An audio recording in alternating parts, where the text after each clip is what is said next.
To half double crochet into an existing row, we're going to start with a yarn over. Insert your hook into the next stitch, yarn over, and draw up a loop.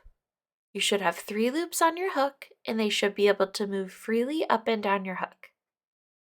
Yarn over and pull through all 3 loops on your hook. You just made a half double crochet. Let's try that again.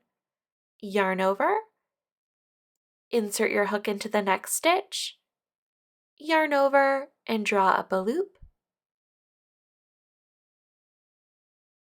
yarn over, and pull through all 3 loops on your hook. And that's all there is to a half double crochet.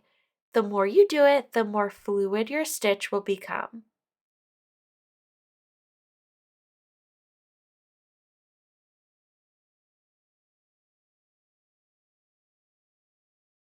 Next, I'm going to show you how to start a new row of half double crochet.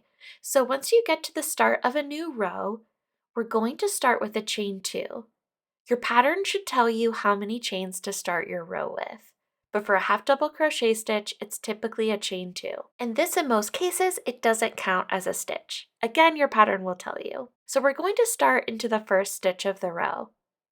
We're going to begin with a yarn over, and we're going to insert our hook into the first stitch of the row. Draw up a loop, yarn over, and pull through all 3 loops on your hook. And that's it. You've just learned how to half double crochet.